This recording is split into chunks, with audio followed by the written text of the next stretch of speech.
Hello, all you freedom-loving people. There's lots happening today with the sparring between Musk and Trump, the travel bans, the investigation into the AutoPen use, and President Trump's call with Xi Jinping. Okay, let's get into it.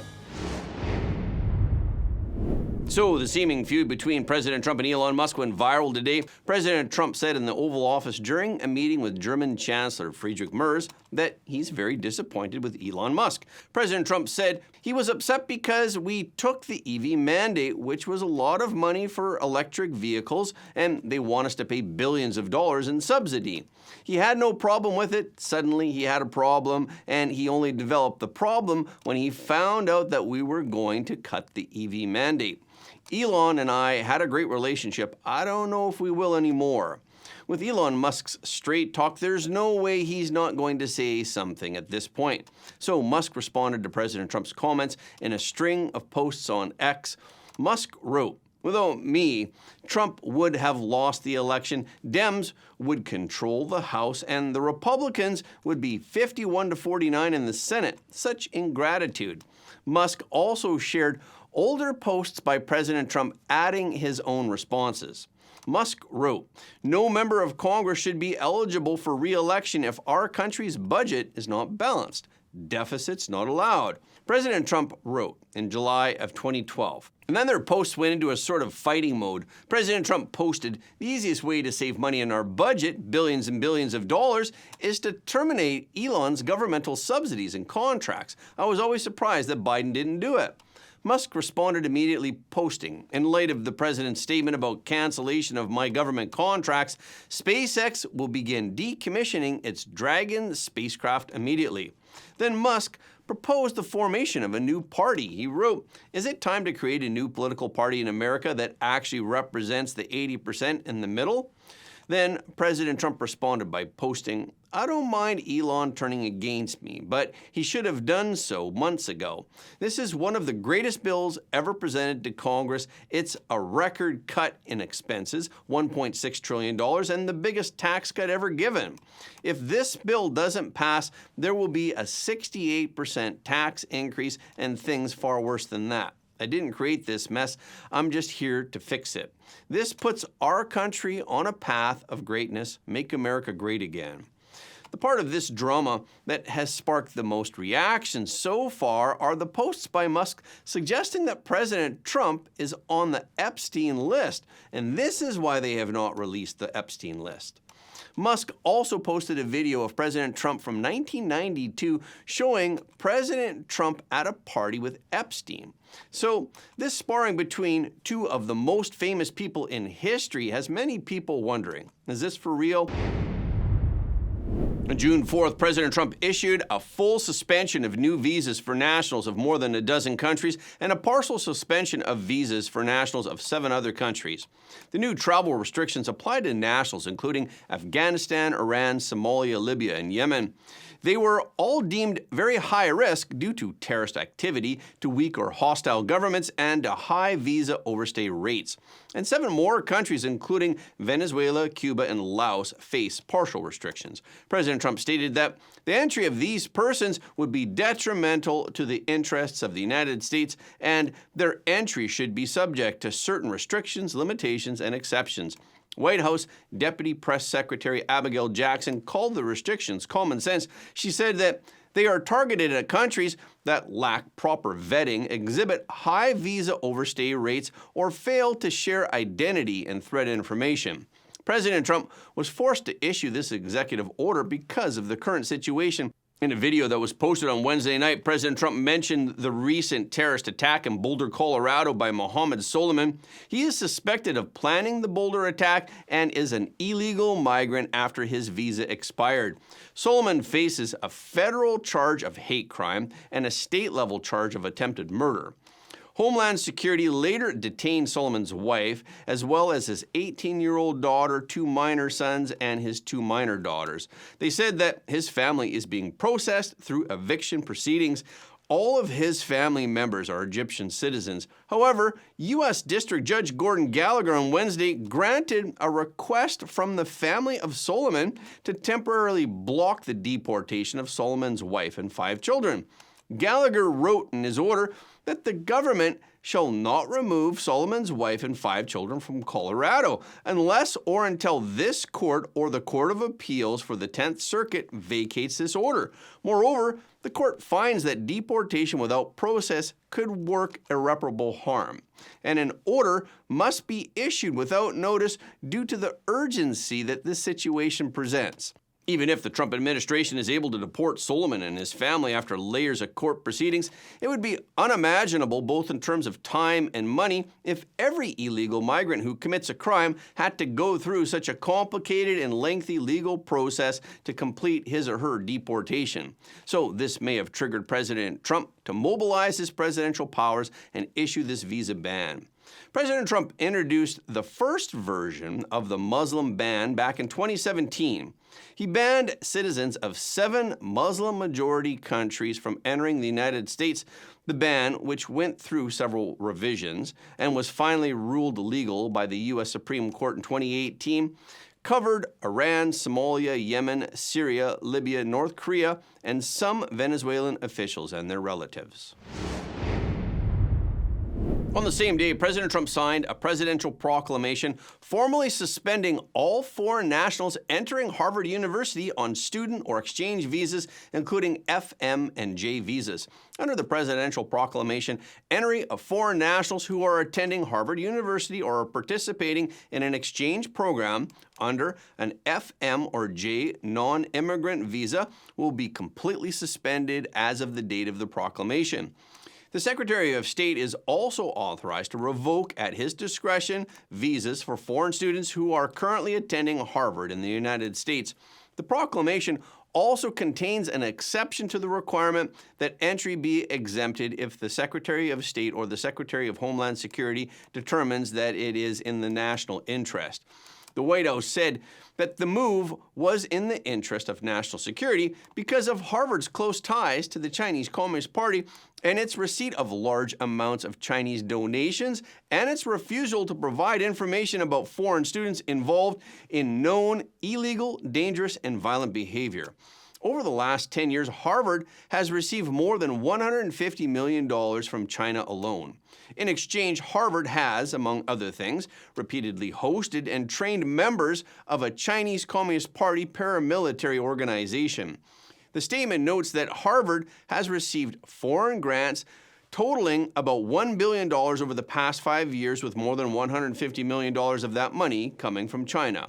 The White House statement also said that Harvard researchers have also partnered with China-based individuals on research that could advance China's military modernization, according to the same probe. A House investigation by the Special Committee on the CCP also found that the CCP has made Harvard its #1 party school abroad. The daughter of CCP leader Xi Jinping attended Harvard in the early 2010s. Harvard responded with strong objections to the Trump administration's attempts to interfere with its governance and academic freedom. The ban will last 6 months, and the decision on whether or not to extend the ban after the expiry of the period will be made by the relevant organization after submitting a recommendation report. Speaking of Xi Jinping, does President Trump really understand Xi Jinping's current situation?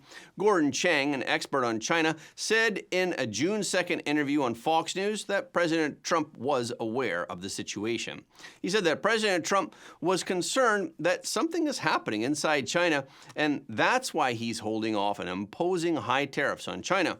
However, President Trump has still repeatedly expressed his willingness to talk to Xi Jinping, according to China's state-run Xinhua news agency.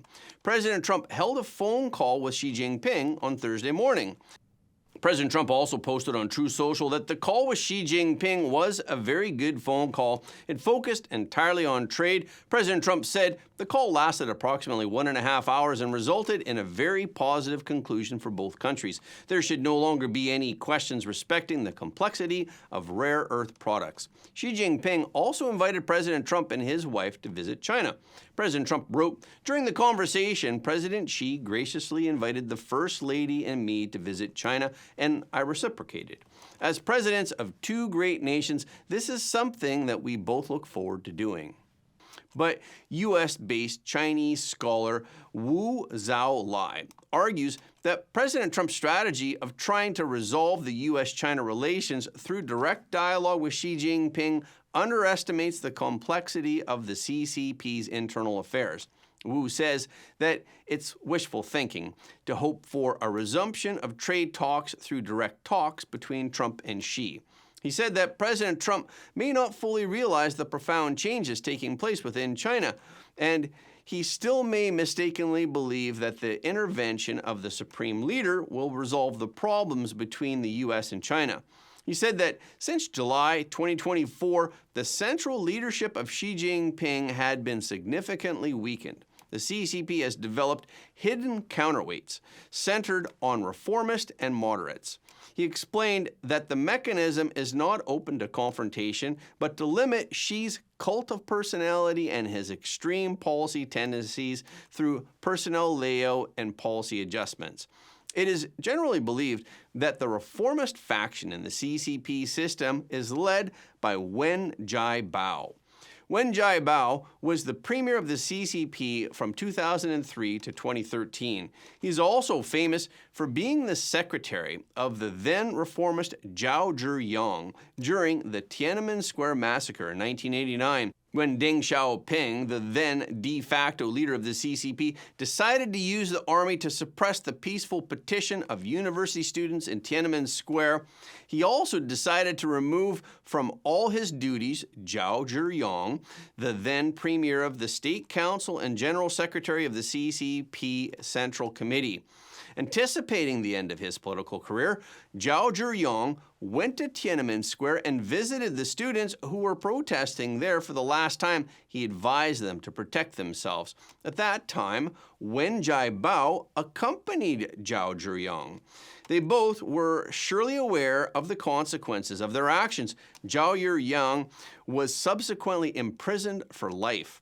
Miraculously, though, Wen Jiabao became the premier of the CCP 20 years later. Some people believe that it was his excellent economic skills that compelled the CCP to keep him in office. Wen Jiabao is the pro-Western faction within the CCP. He is an upright reformist patriarch. He was also one of the senior figures who actively supported Xi Jinping as the supreme leader in 2012.